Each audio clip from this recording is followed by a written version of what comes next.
সকালবেলা এই দোয়াটি যদি 3 বার পড়তে পারেন ইনশাআল্লাহ আপনার ভাগ্য খুলে যাবে। সকালবেলা ঘুম থেকে ওঠার পর এই দোয়াটি 3 বার পড়বেন। হাদিসটি বুখারীতে এসেছে, বুখারী মুসলিম উভয়ই এসেছে।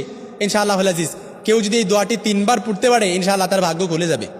কত ডিপ্রেশনে আছেন, দুশ্চিন্তায় আছেন, পেরেশানিতে আছেন, হয়তো আপনি ভাবতেছেন যে হুজুর চাকরির ব্যবস্থা হচ্ছে না, জবের ব্যবস্থা হচ্ছে না, একটু যদি ব্যবস্থা হইতো, হুজুর মামলা মোকদ্দমায় জড়িয়ে পড়ছি, এই মামলা মোকদ্দমায় থেকে যদি আমি খালাস পেয়ে যেতে পারতাম, হুজুর আমার এটা যদি হয়ে যেতে পারতো, বিদেশ থেকে অনেক দিন ধরে ভিসা পাচ্ছি না, বিদেশে যেতে পারতেছি না, যদি কোনোভাবে ভিসা পেয়ে যেতাম, হুজুর চাকরিতে এটা ডেভেলপ করতে পারতেছি না, এটা যদি করতে পারতাম।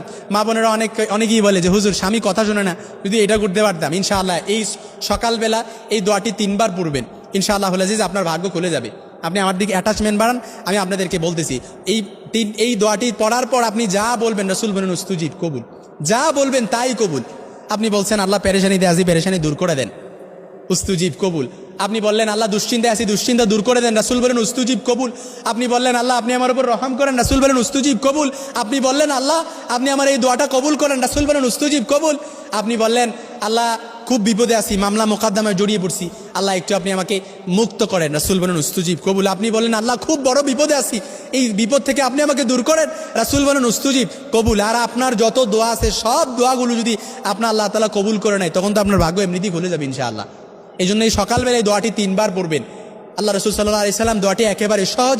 নবী সাল্লাল্লাহু আলাইহি সাল্লাম বলেন কেউ যদি সকালবেলা উঠে এই দোয়াটি 3 বার পড়ে, লা ইলাহা ইল্লাল্লাহু ওয়াহদাহু লা শারীকা লা লাহুল মুলকু ওয়া লাহুল হামদু ওয়া হুয়া আলা কুল্লি শাইইন কাদির, সুবহানাল্লাহি ওয়াল হামদুলিল্লাহি ওয়া লা ইলাহা ইল্লাল্লাহু ওয়াল্লাহু আকবার ওয়া লা হাওলা ওয়া লা কুওয়াতা ইল্লা বিল্লাহ। দোয়াটা কিন্তু একেবারে সহজ, শব্দগুলো একেবারে সহজ, যদিও দোয়াটা একটু বড়, কিন্তু আমি আবারও বলতেছি আপনারা একটু আমার দিক অ্যাটাচমেন্ট বাড়ান। সুবহান লা ইলাহা ইল্লাল্লাহু ওয়াহদাহু লা শারীকা লা লাহুল মুলকু ওয়া লাহুল হামদু ওয়া হুয়া আলা কুল্লি শাইইন কাদির, সুবহানাল্লাহি ওয়াল হামদুলিল্লাহি ওয়া লা ইলাহা ইল্লাল্লাহু ওয়াল্লাহু আকবার ওয়া লা হাওলা ওয়া লা কুওয়াতা ইল্লা বিল্লাহ। এই দোয়াটা পড়ে আপনি বললেন আল্লাহ আপনি আমাকে মাফ করে দেন, রাসূল বলেন উস্তুজিব, কবুল। আপনি বললেন আল্লাহ বিপদে আছি, বিপদ দূর করে দেন, রাসূল বলেন উস্তুজিব, কবুল।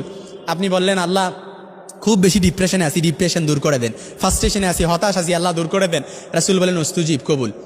আপনি বললেন আল্লাহ এই মামলা মোকদ্দমায় জড়িয়ে আছি, আল্লাহ মুক্ত করে দেন, রাসূল বলেন উস্তুজিব, কবুল। অর্থাৎ আপনি বাংলাতেও বলতে পারেন কিংবা আপনি আরবিতে বললেন আল্লাহুম্মা গফিরলি, আয় আল্লাহ আপনি আমাকে ক্ষমা করে দেন, রাসূল বলেন উস্তুজিব, কবুল। আপনি বললেন ওয়ারযুকনি, আল্লাহ আপনি আমাকে রিজিকের ব্যবস্থা করেন, রাসূল বলেন উস্তুজিব, কবুল।